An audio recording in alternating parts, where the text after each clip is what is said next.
Hey kids, we've got another WWE game on Nintendo Switch, and all it took was a global prevailing circumstance and a trash entry in the usual output of tediously uninspired WWE video games that got appropriately trashed to make it happen.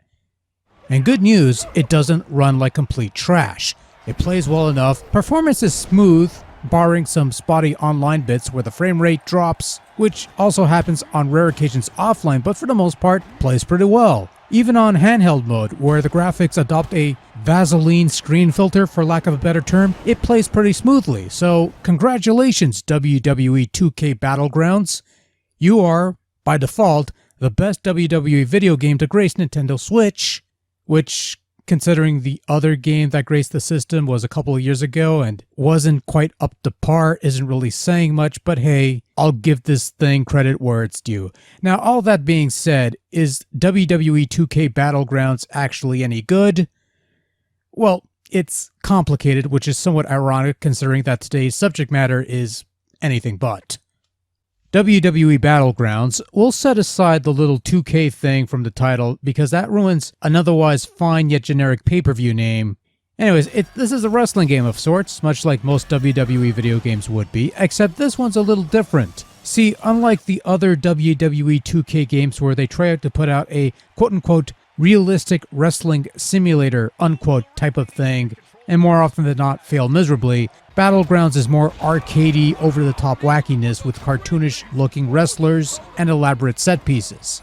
You ever played that old WWE All-Stars game from 2011?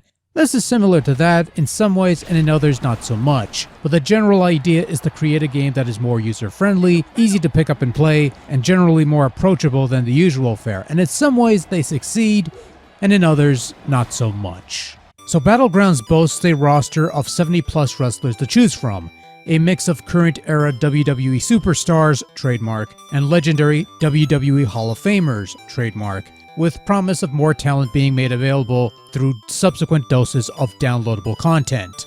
However, when you start a new game for the first time, only a handful of wrestlers are available for play from the start, and only a tiny fraction of the available talent comprises your more noteworthy big stars. You can play as Undertaker, Roman Reigns, Randy Orton, fucking Big Show, and others, and then the rest are a bunch of mid-card geeks and jabronis who are just happy to be there. All the other big names that people might know and actually care about?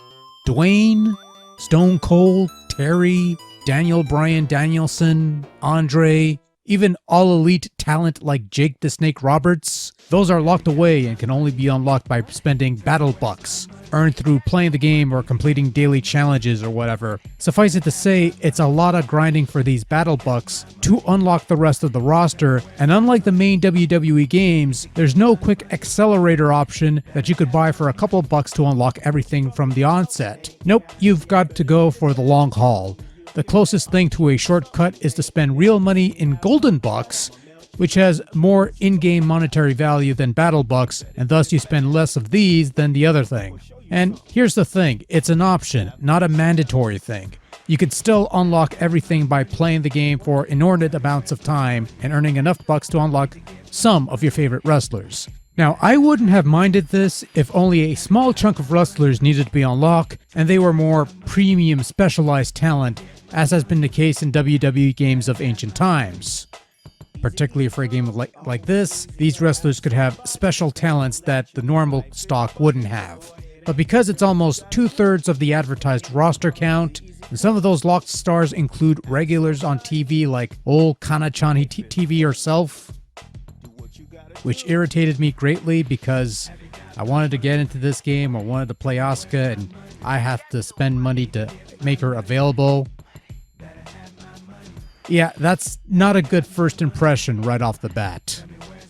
And the thing is, you're not only using battle bucks to unlock wrestlers, but also to unlock battlefields, customization options for your creator wrestler and create a battleground features, and also abilities to buff up your wrestlers, power-ups, and things of that nature. Suffice it to say, if you plan on getting all of these things that the game has unlocked behind a wall of some kind, you'll either be doing a shitload of grinding to earn those battle bucks, or you'll be spending a shitload of real money to get them golden bucks to buy the more premium stuff. Except premium in this case means they just cost more. And in a game like this, where they claim 70 plus characters, but they're all grouped into 5 wrestler classes that pretty much share the same set of moves among the 5 classes, there's really not enough incentive to even attempt the grind. Once you wrap your head around the idea that you could unlock a brawler type like Nikki Cross, and find out she plays no differently from another brawler type starting talent like Mandy Rose, you tend to not care about unlocking these different skins, which is what they are, they're just glorified skins, than you originally did. So you just go for the skins you remotely care about for as long as the game holds your interest before you move on to something else. Tell me where's my money? Now I realize I spent way too much time on the internal economics of WWE Battleground, but it is a huge part of the experience and not in a good way. It's something most of you are already familiar with other games and the free-to-play games that are not free-to-play, but they ask you for some money and stuff, and you're accustomed to it because it's part of the system now. But since I tend to keep out of the modern gaming circle outside of the rare small time or Nintendo offering that catches my eye, oh, did I mention that you only receive your rewards and your bucks when you're connected to the internets? Yeah, so whenever you're on a long way from anything that has good Wi-Fi, say a long road trip or a part of your residence where the Wi-Fi is not that strong and you want to play some games on the side for a lark, you get fuck all for your efforts. Yeah. We're almost running 7 minutes and we haven't touched the gameplay yet, which is incredible for... not really. No. So you have multiple match types: singles, tags, 3-ways, 4-ways, straightforward gauntlet matches, steel cage match where you're collecting money bags to be eligible to escape the cage, and the cage on occasion is electrocuted, so it's like that Chamber of Horrors thing in WCW ages ago, where you pull a switch and the guy in the chair gets electrocuted, and then there's the Royal Rumble, where only 4 people at a time can be in the ring. It's like N64, except not as good.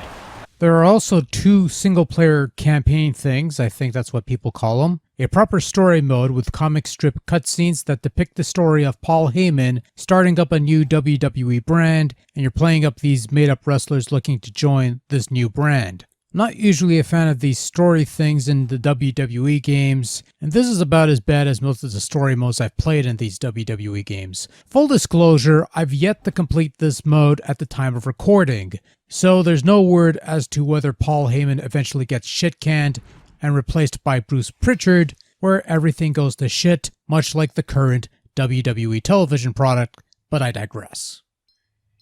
There's the Battleground Challenge mode, where you create a wrestler and you guide him or her through the ranks to earn rewards, power-ups, experience, and bucks. Not those bucks, though. If you're willing to put the time, you'll eventually earn enough to unlock all the gimmicks and stuff, but...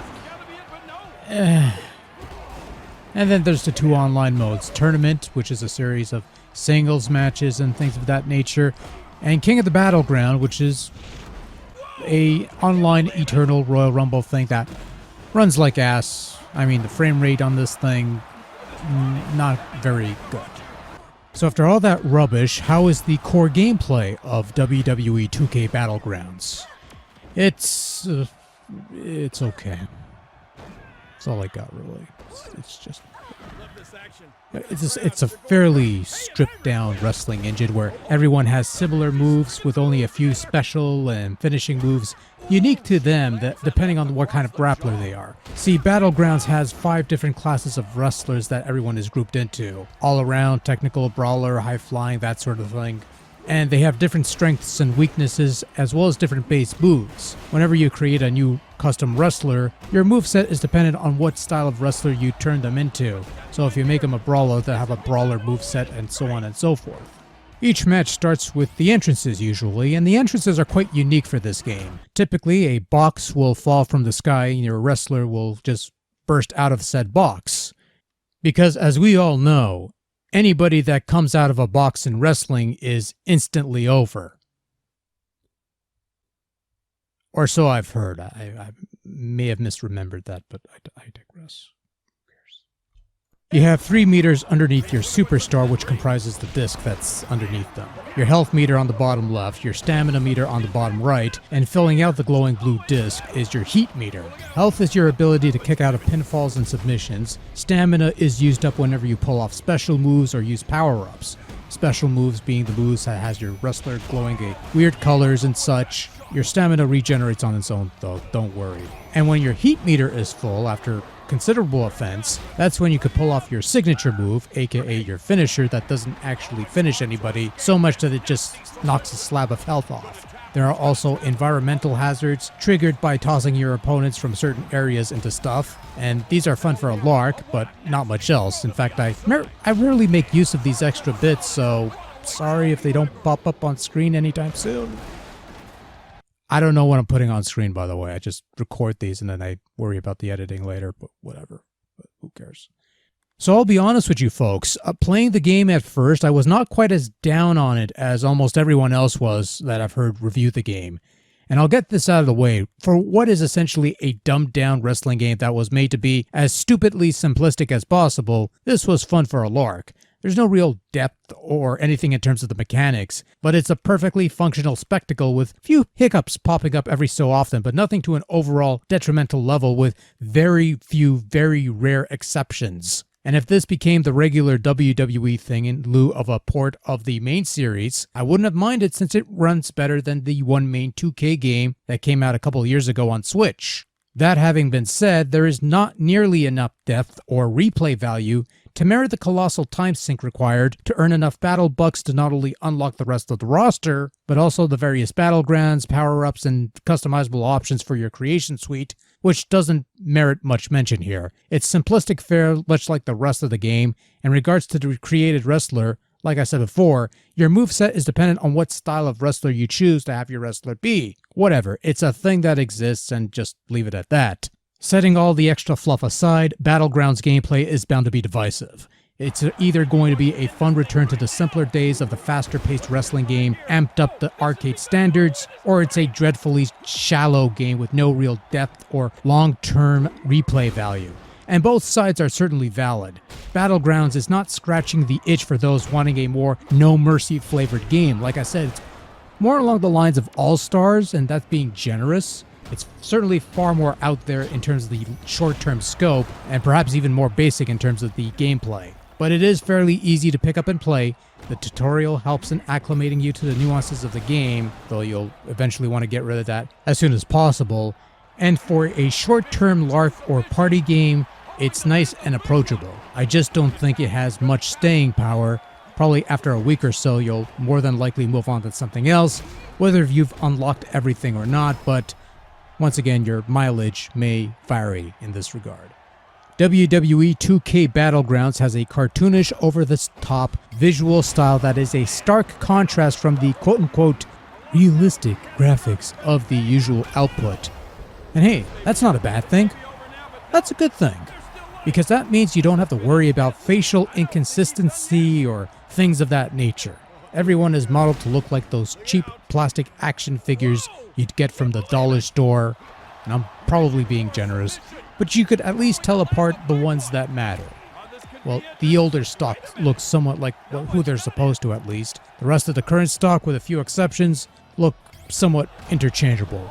The ring entrances are stock yet neat, like I said. Anybody that comes out of a box is instantly over, or so they say. The various battlegrounds are colorful and add some visual variety, if nothing else. And I do like the little All-Stars-esque cinematics that play for the big moves. The comic book cutscenes that play during the main campaign are serviceable at best. Not the greatest art ever conceived, but the characters look like who they're supposed to, and that's pretty much the bare minimum of what I'm looking for here, so yeah, whatever. Sound-wise, it's a WWE game. There's a lot of familiar wrestler themes and some additional licensed music that's either been muted or replaced with some other stock stuff for the purposes of this video. Sound effects are kinda sorta there, and your running commentary provided by Mauro Ranallo and Jerry the King Lawler is the usual fare of repetitive voice bites that overstay their welcome. Although, say what you will about Mauro, but at least his voice bites have energy and excitement to them. Almost, but not quite reaching the energy of the brief voice bites of McMahon and King in the old WrestleMania arcade game. That elevates the commentary of Battlegrounds to a higher level than the usual fare. WWE and 2K would be best served to keep this guy around for future games, and god fucking damn it. WWE 2K Battlegrounds is a thing that happened in place of a WWE 2K21 game because of current prevailing circumstances, as well as the negative reception of the previous title. And for what it's worth, a break from the usual formula is a good thing, as it gives the developers time to cook up the next main entry in hopes of being better than what came before. Although considering how long the series has been stagnant before the dumpster fire that was 2K20, that particular bar has been lowered quite significantly, almost to a subterranean level. WWE Battlegrounds, as I said, is the best WWE game on the Switch, a substantially more playable experience compared to WWE 2K18 from a couple years prior. And the simplistic gameplay, barring some hiccups once in a while, mostly on the online part, is solid for what it accomplishes. Sadly, it's perhaps too simplistic for anything other than an occasional lark and party game. And the fact that the game wants you to spend a shitload of time earning enough bucks, or even better, spend a few bucks to unlock all the doohickeys that are locked away for no reason whatsoever. Sorry, but nah, that sours the whole package for me. Overall, if you want a simple wrestling game that's playable on the Switch and don't mind the grind, then you could do worse than WWE Battlegrounds. Maybe wait for a price drop and hope there's an accelerator option down the line that lets you open up everything at once for a couple bucks and have fun. Otherwise, those looking for a more fulfilling wrestling video game experience may want to look elsewhere and perhaps even elsewhen.